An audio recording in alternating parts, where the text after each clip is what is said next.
जिस राज्य की मुख्यमंत्री अगर महिला हो और वह मुख्यमंत्री यह कहे, मतलब उस सरकार के द्वारा अगर ये स्टेटमेंट है कि 7 बजे के बाद महिला घर से बाहर ना निकले, ये सुरक्षित नहीं है उसके लिए, तो ये आज के दौर में इससे बड़ा हास्यास्पद कुछ नहीं हो सकता है। खास समुदाय के लोग वहां से गुजरते हुए दिखाई देंगे प्रॉपर अपने ड्रेसअप में, तो वो हेलमेट नहीं पहना है, कोई दिक्कत नहीं, आराम से कोई प्रशासन भी उसको नहीं रोक टोक करेगा। और आप अगर जा रहे हैं थोड़ा सा भी गलती कर दिए तो आपको पकड़ लिया जाएगा। स्पेशली नहीं है तो फिर बॉर्डर पे भीड़ क्यों, इसका स्पष्टीकरण आप दे दीजिए। अब दादा क्या बताऊं मैं आपको, वहाँ तो ऐसी स्थिति है कि अगर आप गलती से आपके बारे में पता चल गया ना कि आप टीएमसी को वोट नहीं कर रहे हैं, भाजपा को या किसी अन्य दल को वोट कर रहे हैं, तो वहाँ घर जला दिए जाते हैं। आप कहीं ना कहीं एक तरफ से तो ये दो धारा में फिर बांटने की कोशिश ही कर रहे हैं ना इस मुद्दा को लेके, तो ये एक तुष्टीकरण है ही।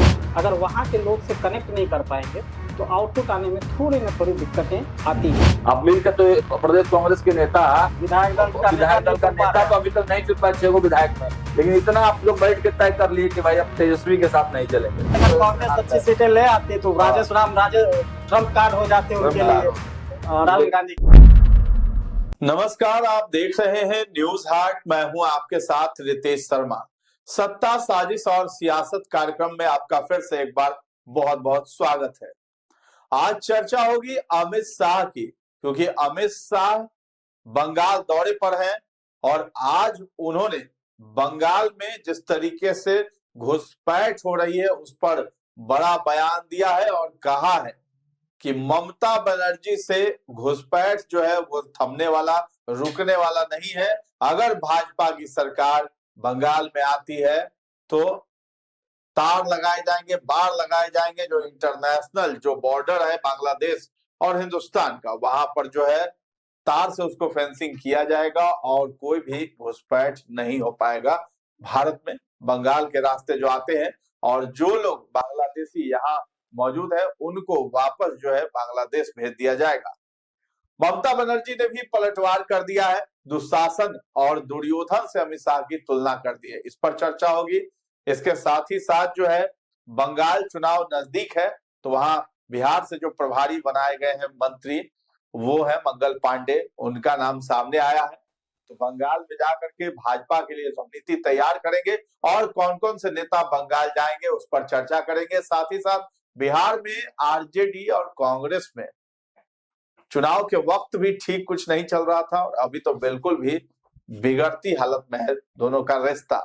तो आखिर किस मोड़ पर जाएगा? क्या कांग्रेस अलग लड़ेगी अब आगे चलकर, आरजेडी अलग हो जाएगी, क्या कुछ है? इन सभी मुद्दों पर चर्चा करने के लिए हमारे साथ जुड़े हैं पत्रकार अश्विनी कुमार हैं और सागर कुमार हैं हमारे साथ।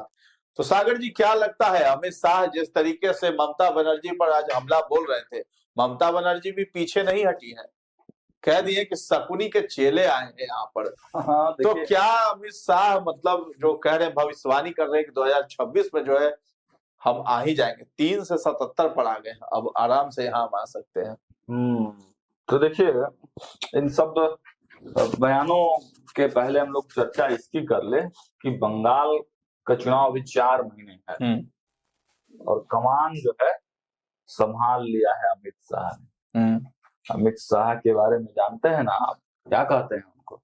चाणक्य कहा जाता है, राजनीति के आधुनिक चाणक्य कहे जाते हैं। अमित शाह जहां जाते हैं वहां जीत लेकर आते हैं, झपट कर ले आते हैं। बिहार भी आए थे। अब पहले की बात अगर देखें तो पिछले बार भले ही अमित शाह थोड़ा सा समझ नहीं पाया बिहार को, लेकिन इस बार कैंप किए हुए थे बिहार में, तो बिहार का जो रिजल्ट है वो अभूतपूर्व है एनडीए के लिए। अब वो पहुंच गए हैं बंगाल।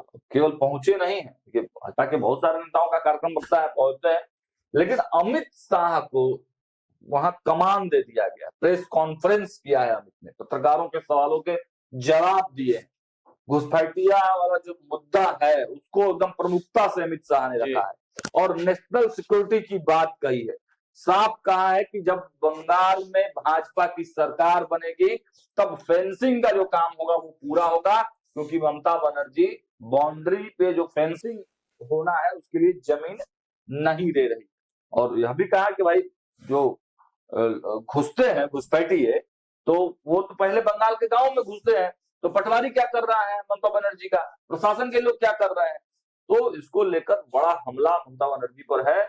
लेकिन इन हमला बात और प्रत्यारोप से भी ज्यादा महत्वपूर्ण विषय ये है कि अमित शाह ने बंगाल में खूंटा गाड़ दिया है। उनके बयानों को तो ठीक है, हम लोग देखेंगे, बातचीत करेंगे उस पर, लेकिन अमित शाह जो है चुनाव जीतने की मशीन है और बंगाल में जो है फतह की दिशा में भाजपा के पास अभी कम सीटें हैं, विपक्ष में है ना भाजपा, तो गंवाने के लिए बहुत ज्यादा तो है नहीं भाजपा के पास, यहाँ से आगे ही बढ़ेगी। और देखिए बिहार में अमित शाह ने आंकड़ा नहीं दिया था, लेकिन जब जब आंकड़ा देते हैं अमित शाह तो बड़ा कॉन्फिडेंस होकर आंकड़ा देते हैं। बिहार में वो एकदम कॉन्फिडेंस नहीं था कि मतलब इतना जीतने के लिए कॉन्फिडेंस थे, लेकिन आंकड़ा नहीं दे रहे थे अमित शाह बार बार पूछने पर भी। लेकिन बंगाल में उन्होंने कहा है कि 2/3 बहुमत के साथ हम सरकार बनाने जा रहे हैं और आंकड़ा भी दिया, लगभग 2-3 चुनावों का पिछले आंकड़ा भी दिया। तो इसी से आप समझ सकते हैं कि भाजपा फुल फ्लेज जो है एक्शन में है और बंगाल जो एक अबूझ पहेली बनी हुई है भारतीय जनता पार्टी के लिए अभी भी, तो इस बार जो है हर संभव प्रयास भारतीय जनता पार्टी की तरफ से, और खासकर जब अमित शाह को लगाया गया है ना, तो अमित शाह कोई कसर नहीं छोड़ते जाएंगे। ममता बनर्जी ने सवाल उठा दिया, कह दिया कि शकुनी के चेले हैं दुशासन, कह दिया है कि बंगाल में जानकारी जुटाने आए हैं। जैसे ही चुनाव आता है दुशासन और दुर्योधन दिखाई देने लगते हैं बंगाल में।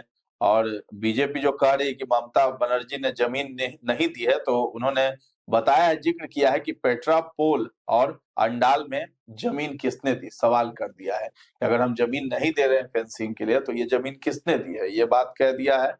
और ममता बनर्जी ने बांकुड़ा में कार्यक्रम आयोजित था, वहां पर वो कहती हैं घुसपैठिए सिर्फ बंगाल से ही आते हैं क्या, अगर ऐसा है तो क्या पहलगाम में हमला आपने कराया था, ये सवाल पूछा है। देखिए सबसे पहले तो हम ये आपको क्लियर कर दें कि जो अगर मान लीजिए ठीक है घुसपैठिए सिर्फ बंगाल से ही आते हैं क्या, ये प्रश्न जो है सो अपने आप में आप देखिए इस प्रश्न को तो कैसा प्रश्न है। आप स्वीकार रहे हैं कहीं ना कहीं कि बांग्लादेश से आते हैं घुसपैठिए बंगाल में, यही बात हो गई ना, आप तो स्वीकार है। नहीं, जैसे कि सरकार की तरफ से आरोप लगाया गया कि भाई बंगाल से घुसपैठ हो रहा है, सरकार तो इन्होंने सवाल कर दिया कि उधर से भी आ रहा है क्या, आप पे भी तो इस तरह का आरोप लगेगा।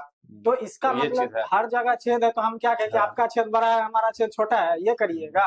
मान लीजिए अगर लूप होल की मैं बात कर रहा हूँ तो इस हिसाब से क्या, अगर आपके यहाँ है घुसपैठियों की समस्या आज से नहीं है बंगाल में, और ये आप ग्राउंड पे जाके देखिएगा तो ये दिखता है।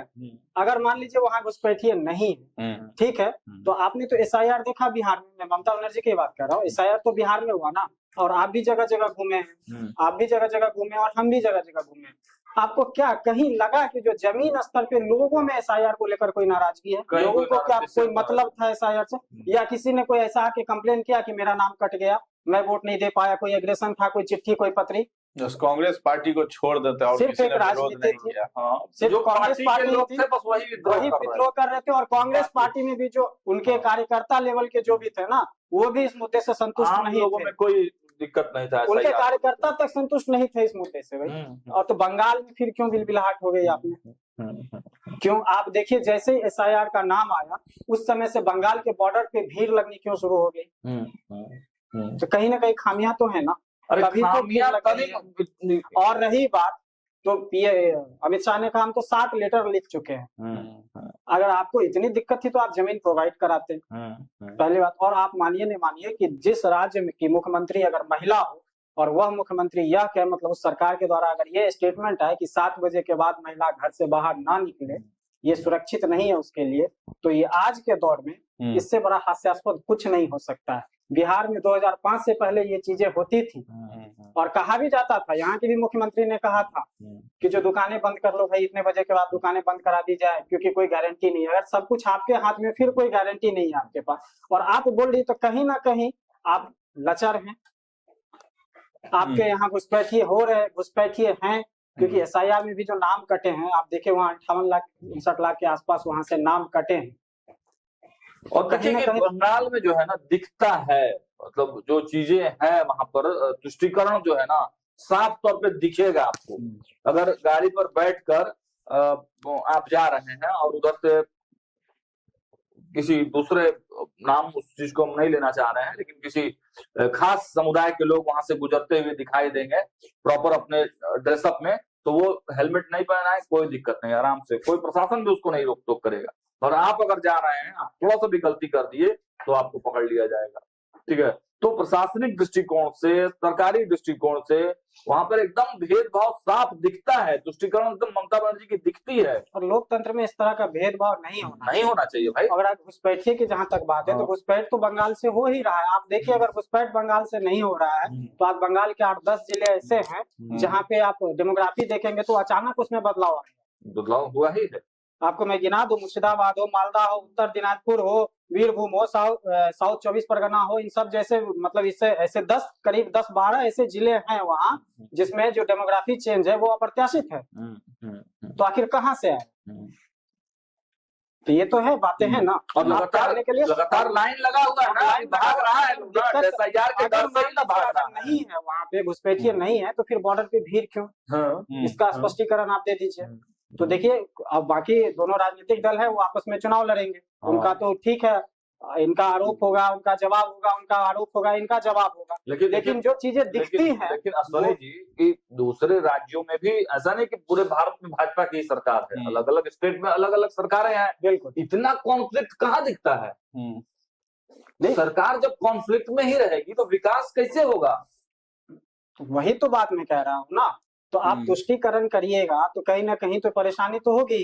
और मेरा सीधा सा सवाल है कि अगर घुसपैठिए नहीं है तो फिर बंगाल के बॉर्डर पे भीड़ क्यों है? आप उसको लेके स्पष्ट क्यों नहीं कर रहे हैं? घुसपैठिया भी मुद्दा है और विवाद भी मुद्दा है, सब कुछ मुद्दा है। सरकार की केंद्र सरकार की योजनाएं आप लागू नहीं होने देते। आयुष्मान भारत आज तक वहाँ लागू नहीं होने देते, आप किसी और नाम से वहाँ चलाते हैं। तो आज जो गृह मंत्री गए तो उन्होंने ये सवाल उठाया और ये कहीं ना कहीं तार्किक भी है कि अगर मान लीजिए बंगाल का आदमी कहीं दिल्ली में बीमार पड़ जाए तो फिर क्या करेगा? वो वापस बंगाल आएगा इलाज कराने के लिए। अमित शाह तानाशाह से तुलना कर रहे हैं ममता बनर्जी की, आपकी तानाशाही चल रही है बंगाल में। देखिए, केंद्र की जो मुद्दे को लेकर आप देखिए, उनमें जो टकराव जिस हिसाब से रहा है और जिस हद तक वो रिजिड हो रही है किसी चीज को लेके, तो कहीं ना कहीं मैं तो तानाशाह शब्द का इस्तेमाल नहीं करूंगा, क्योंकि चूंकि वो दोनों राजनीतिक पार्टियां हैं तो वो अल्टीमेटली सरकार किसके लिए जो दिखता है ना, इसमें पिस कौन रहा है? आम आदमी पिस रहा है। तो आम आदमी रहा है ना। तो हमारा ना भाजपा से मोह है ना ममता बनर्जी से बैर। आम आदमी को जो बेनिफिट मिलना चाहिए वो वहाँ नहीं मिलता है, वो दिक्कतें हैं। और मैं आपको एक चीज और बता दूं, एक बंगाली लड़का है जो मेरे संपर्क में, उससे जब मेरी बात हुई थी तो ऐसे ही बात में मैंने पूछा कि जो क्या माहौल रहेगा इस बार आपके यहाँ, क्योंकि चुनाव नजदीक है, हम लोग जाते आते रहते तो पूछते रहते हैं तो क्या माहौल रहेगा। तो बोला, अब दादा क्या बताऊं मैं आपको, वहां तो ऐसी स्थिति है कि जो अगर आप गलती से आपके बारे में पता चल गया ना कि आप टीएमसी को वोट नहीं कर रहे हैं, भाजपा को या किसी अन्य दल को वोट कर रहे हैं, तो वहाँ घर जला दिए जाते हैं। अब उस लड़का का स्टेटमेंट है भाई, गुंडागर्दी तो वहाँ है ही है ना। तो फिर ये कैसी सरकार है वहाँ पे? गुंडागर्दी है। और देखिए, एक और बहुत गंभीर बात हम बताएं, बहुत जिम्मेवारी से बताएं सोनी जी, कहीं ना कहीं पूरे देश से बंगाल, आपको नहीं लगता है कि पिछले कुछ दिनों में कटता सा जाने जा रहा है?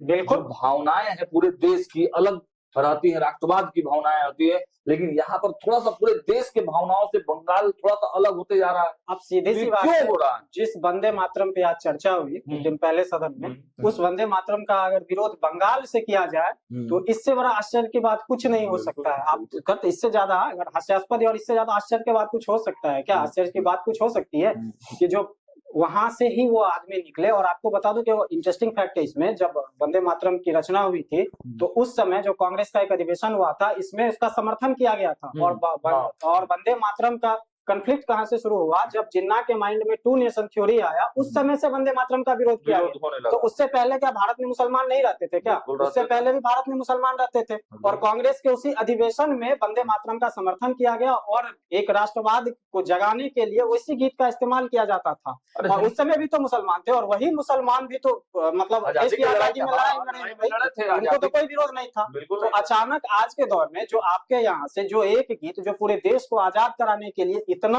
मतलब कारगर साबित हुआ, और उसके रचयिता आपके यहाँ के, उससे पहले भी मैं उनके यहाँ का क्या, उनका घर का क्या स्थिति है वो तो मैं बता ही चुका हूँ, ये उदासीनता, और उसके बाद भी इस विषय पर विरोध कर जाना, तो ये खतरनाक है, बहुत खतरनाक है। और इस दिशा में बंगाल जो है देश से धीरे धीरे जो है देश की भावनाओं से जो है कटता जा रहा है, सिर्फ एक कारण से वो तुष्टीकरण, वो तुष्टीकरण की राजनीति से। देखिए सत्ता आएगी जाएगी, नेता पॉलिटिशियन आते रहेंगे जाते रहेंगे, देश रहना चाहिए ना, और अखंड रहना चाहिए। बिल्कुल, सबसे अहम तो राष्ट्र है, देश है ना। अगर देश ही नहीं रहेगा तो आप राजनीति कहाँ करेंगे? ठीक है, अपनी लोकल अस्मिता होती है, बंगाली अस्मिता पर भी वहां पर लोग बात करते हैं, वो भी होना चाहिए। हम लोग बिहार के हैं तो बिहारीपन की बात होती है, लेकिन राष्ट्र जरूरी है ना।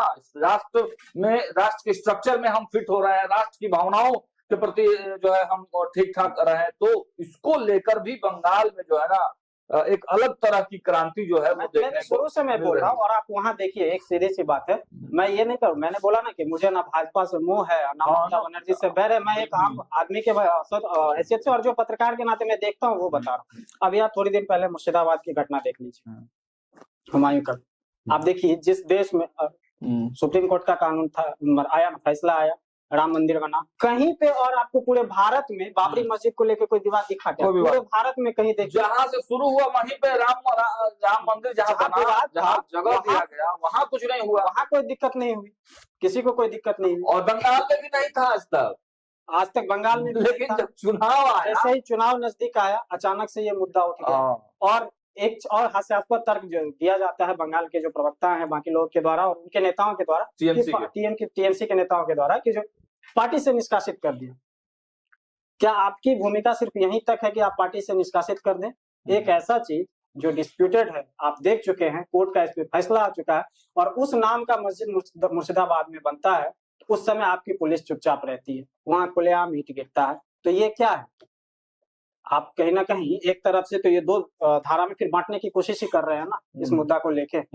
तो ये एक तो तुष्टीकरण है ही। और घुसपैठ के मामले में तो मैंने पहले ही बोला था कि सीधी सी बात है, आप वहां के बॉर्डर पे जाके भीड़ देख लीजिए और वहां के लोगों से मिलिए।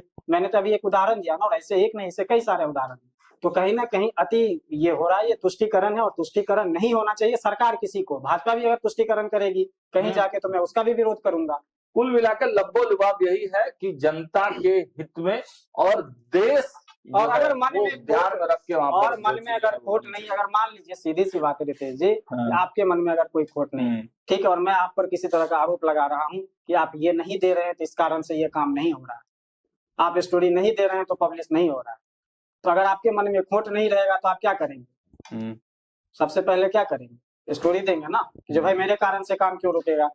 तो जब आप पर आरोप बार बार लगाएंगे, और ये आरोप आज से नहीं लगाया जा रहा, मान लीजिए अगर सत्ता पक्ष के द्वारा ये आरोप जो लगाया जा रहा है, तो आप जमीन मुहैया करा देते, फेंसिंग होने देते, उसके बाद तो आपका बोलने का ये नहीं रहता। मंगल पांडे को जो है चुनाव प्रभारी बनाया गया है, बंगाल जाएंगे तो और भी भाजपा से कौन कौन नेता जा सकते हैं, और मंगल पांडे जाएंगे तो वहाँ क्या करते हुए दिखाई देंगे वो? देखिए, चुनाव प्रभारी को लेकर ना मेरा थोड़ा सा इस चीज को लेकर, मैं व्यक्तिगत रूप से मंगल पांडे के बारे में नहीं बोल रहा हूँ, ना ही मुझे उनके किसी कुशलता पे शक है, क्योंकि वो बिहार के कद्दावर नेता हैं और इतने दिनों से संगठन में भी उन्होंने काम किया है, और मंत्री के तौर पे तो आप देख ही रहे हैं वो लगातार काम कर रहे हैं।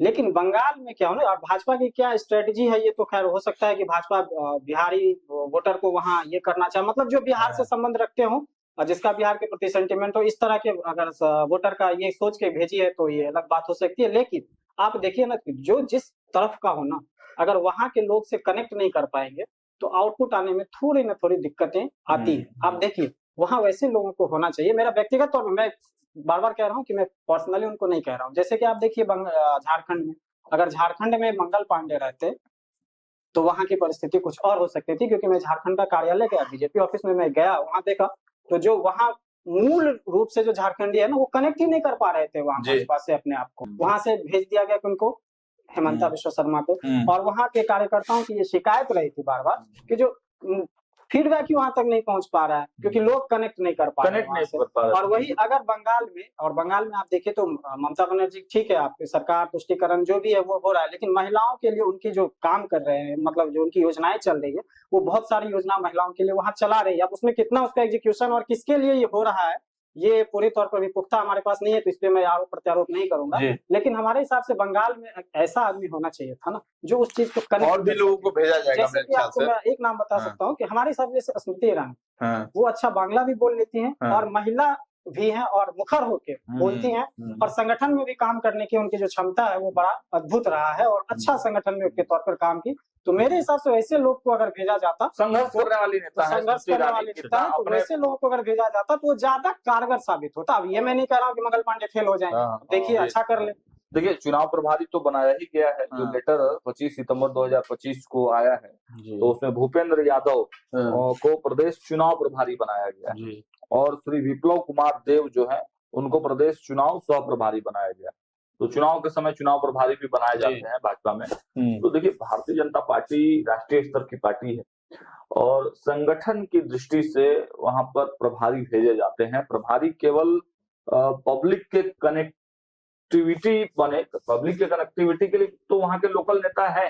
प्रभारी जो है आपसी संगठन के लोगों में सामंजस्य कैसे बने, है ना, इसके लिए भी वो बनाए जाते हैं। और चूंकि बंगाल में तो गठबंधन फिलहाल नहीं है, बिहार में गठबंधन था, तो गठबंधन के जो घटक दल है उनके नेताओं से कद काठी मिलाकर प्रभारी बनाया जाता है कि गठबंधन के नेताओं के साथ मिलकर बैठकर बातचीत कर सके। तो देखिए, बहुत सारी स्थितियां रहती हैं, और भारतीय जनता पार्टी दुनिया की सबसे बड़ी पॉलिटिकल पार्टी है। मैं इस पे नहीं कह रहा हूँ, क्योंकि ठीक है, देखिए होता क्या है ना, जहाँ आप जीत जाते हैं वहाँ वाह, जहाँ आप हार जाते हैं वहाँ दिक्कतें होती है। मैं ये कह रहा था कि जो कनेक्ट हो, जैसे कि वहाँ के लिए अगर बंगाल में देखे तो अगर हेमंता बिश्व शर्मा जो झारखंड के प्रभारी बन के आए, वो अगर बंगाल के प्रभारी होते तो वो ज्यादा इम्पैक्टफुल हो सकता था, क्योंकि बंगाल और असम आप देख लीजिए, दोनों में बहुत ज्यादा का ना भाषा में ज्यादा का अंतर है, और ना कल्चर में थोड़ा बहुत अंतर हो सकता है, लेकिन कुछ हद तक वो कनेक्ट करता है। तो ये किया जा सकता था। मेरा यही मानना है कि अगर बांग्ला टच वाले लोगों को वहां पर ज्यादा प्रभार में कनेक्ट कर पाएंगे आप, है ना, तो ज्यादा कनेक्ट कर पाते। जैसे यहाँ पे क्या हुआ, यहाँ पर केशव प्रसाद मौर्य को जो है वो बनाकर भेजा गया जब चुनाव जीतने के बाद, तो वो कनेक्ट किए, चूंकि बगल के स्टेट के थे और हिंदी भाषी थे। तो सीधी सी बात है, आप ऐसे आदमी को भेजिए जिसको आप मान लीजिए हम ही आप अचानक जाए और केरल में जाके बैठ जाए, तो वहाँ क्या समझ में आए, परेशानी तो होगी ना। चलिए, महागठबंधन जो है वो हार नहीं पचा पा रहा है। आरजेडी पे ठिकरा फोड़े हुए कांग्रेस जो है, और आरजेडी जो है कांग्रेस जो है आरजेडी पे, मतलब दोनों एक दूसरे पे आरोप लगा रहे हैं कि ज्यादा सीट ले लिए, उसकी वजह से हार गए, आपकी जीतने की संभावना थी नहीं। यानी कांग्रेस को दोष दिया जा रहा है। एक तरफ कांग्रेस की तरफ से भी कहा जा रहा है, बयान आ रहा है, और उसमें जो है मजे ले रहे हैं एनडीए के नेता। तो क्या ये चल क्या रहा है? ये सब जो मामला है ना, हम तो सुबह वाले खबर में बताए ही थे, सुबह वाले खबर में ये मामला बहुत दिन से चल रहा है। ऐसा बात नहीं है कि नई बात है। आज तो मेरी बातचीत भी हुई जो राजद के प्रदेश अध्यक्ष मंगनीलाल मंडल, कांग्रेस के भी नेता शकील अहमद खान से बातचीत हुई थी। तो कुल मिलाकर जो बात है ना कि एमएलसी की सीटें खाली हो रही हैं बिहार में, और राज्यसभा की भी सीटें खाली हो रही हैं बिहार से जाने वाले 5 राज्यसभा की। तो उसी के दृष्टिकोण से ये सारे बयान जो है वो उठापटक वाला बयान निकल कर सामने आ रहा है। ठीक है, और राजद ने तो पहले ही पल्ला झाड़ लिया था, पहले ही बोल दिया था कि हार की एक वजह कांग्रेस भी है, आज से नहीं पहले ही बोल दिया था। कांग्रेस भी पलटवार कर चुकी है, राजेश राम भी बोल चुके हैं, लेकिन अचानक से जो है शगुफा जो है छोड़ा गया कि बिहार कांग्रेस ये चाहती है ना, बिहार प्रदेश कांग्रेस ये चाहती है। भाई, आपके प्रदेश कांग्रेस में कौन नेता है? आप मिलकर तो प्रदेश कांग्रेस के नेता विधायक दल का नेता तो अभी तक नहीं चुन पाए 6 गो विधायक में, लेकिन इतना आप लोग बैठ के तय कर लिए कि भाई अब तेजस्वी के साथ नहीं चलेंगे।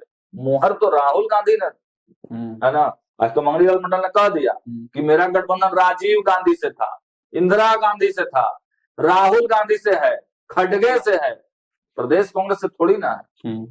तो जब ऊपर का अधिकारी कुछ बयान आएगा तब देखा जाएगा, तब हम लोग जवाब देंगे। अमर तिवारी क्या बोले, तो कलिया उखाड़ दिए एकदम धर के, साफ बोल दिए कि भाई राजद की वजह से ना, कांग्रेस की हैसियत क्या है बिहार में, औकात दिखा दिए एकदम सीधे सीधी। तो देखिए, ये जो लड़ाई है वो दिलचस्प होते जा रहा है। देखिए, सही कहा अश्विनी जी ने पिछले वाले टॉपिक पे कि हार के बाद बहुत तरह का, जीत गए ना तो कोई दिक्कत नहीं, सब बढ़िया है।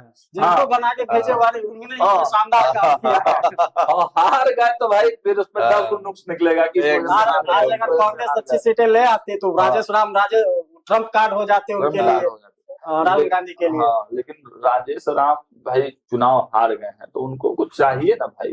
तेजस्वी अब तो जीत गए। अरे भाई है ना? तुम लोग कोशिश कर लेंगे, आपको लगता है? आप अब- कैलकुलेशन बिठाइए, उसके हाँ। बाद भी लगता है कि क्या नहीं, एमएलसी तो मान के चलिए कि एक विपक्ष से जाएगा ही, एमएलसी तो जा ही सकता है। जो मेन जो ये लड़ाई हो रही है, राज्यसभा में तो मुश्किल है। देखिए एक चर्चा हम बता ही दे, जब चर्चा छिड़ी है तो राज्यसभा में मुस्लिम नेताओं को चर्चा है कि राजद जो है मुस्लिम कार्ड खेलेगी, है ना, क्योंकि एमआईएम के 5 विधायक का सपोर्ट चाहिए। वहाँ चिराग पासवान भी गेम करने वाले हैं। हालांकि चिराग पासवान पे एक अलग से हम लोग खबर करेंगे पूरे डिटेल में कि क्या चिराग पासवान की प्लानिंग है, लेकिन फिलहाल हम इतना बता दें कि देखिए हिना साहब का नाम जो है ना वो चल रहा है राजद की तरफ से।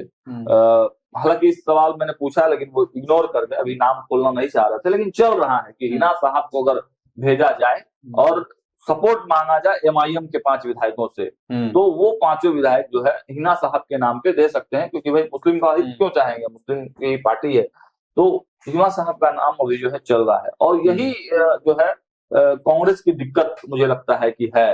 कांग्रेस चाहती है कि भाई हिना साहब ठीक है, लेकिन हमारे पार्टी में भी तो बहुत सारे कांग्रेस के लिए हो जाए, उनका विरोध करेंगे तो परेशानी, विरोध करेंगे तो परेशानी नहीं। कांग्रेस के पास भी तो बहुत सारे मुस्लिम नेता है ना। शकील अहमद खान भी चुनाव हार गए हैं, उनको काहे नहीं भेजते, उनको काहे नहीं भेजा जाए? सीनियर नेता है, सीएलपी रहे हैं। ठीक है सीनियर नेता, लेकिन सीट ज्यादा जिसकी है पहले वो न जाएगा। अरे कब तक? जब तक कि आप बेहतर परफॉर्मेंस नहीं कर लेते हैं तब तक, जब तक आप जिस हैसियत में रहिएगा भाई उतने में संतोष करना पड़ेगा आपको। अच्छा, राजद 25 सीट जीती है ना, आप कह रहे हैं ज्यादा सीट जीती है। कितना सीट पे चुनाव लड़ी थी राजद? कितने सीट पे लड़ी थी? 143-42 सीट पे लड़ी थी और 25 सीट लाई। और कांग्रेस कितने सीट पे लड़ी थी? मुश्किल से हमको लगता है कि हाँ 70 के बीच, हाँ 50-60 सीट पे जो है चुनाव लड़ी थी और 6 सीट लाई। तो रेशियो आप देखिएगा ना भाई।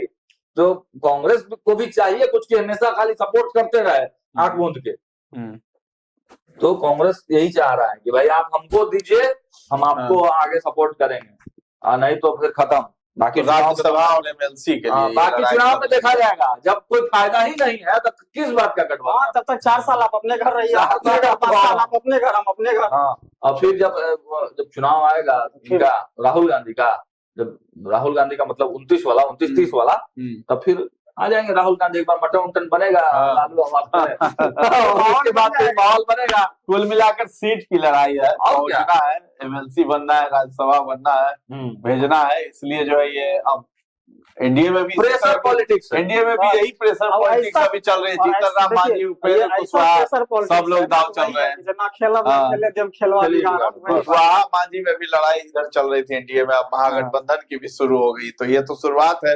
अब देखना है कि आगे जो है कुछ ही समय बचा है, कौन राज्यसभा जाएंगे, कौन एमएलसी बनेंगे। अमित शाह का ट्वीट आ गया है, हम लोग बात ही कर रहे हैं। टीएमसी के 14 साल दिखा दीजिए भाई। बंगाल में भय भ्रष्टाचार का पर्याय बना, इतना ही लिखा है। और फिर बंगला में भी इसी चीज को मुझे लगता है कि लिखा होगा। तो मतलब एक्शन मोड में भ्रष्टाचार मतलब फैला है बंगाल में। घोटाले की पूरी लिस्ट उन्होंने बताई कि अगर प्रेस कॉन्फ्रेंस में कहने लगेंगे तो पूरा प्रेस कॉन्फ्रेंस इसी को डेडिकेट हो जाएगा। आप देखिए जब वहाँ अधिकारी जाते हैं, सीबीआई का अफसर जाते हैं, ईडी के अफसर जाते हैं, तो उनके साथ किस तरह का बर्ताव किया जाता है, तो ये तो कहीं ना कहीं चिंताजनक है। डर का माहौल तो है बंगाल में। चलिए, तो आरजेडी कांग्रेस में जो लड़ाई है वो सीट की लड़ाई है, और अमित शाह जो है उन्होंने अब खूंटा गाड़ दिया है बंगाल में। अब ममता बनर्जी को हरा करके ही दम लेंगे, और उन्होंने भविष्यवाणी पहले ही कर दी है कि 2026 में वहां पर भाजपा की सरकार बनने जा रही है। तो फिलहाल इस चर्चा को हम लोग यहीं पर विराम देते हैं। कैसा लगा ये कार्यक्रम सत्ता, साजिश और सियासत, हमें कमेंट सेक्शन में जाकर के जरूर बताइएगा, और हमारे चैनल को अभी तक आपने सब्सक्राइब नहीं किया है तो जरूर कर दें। धन्यवाद।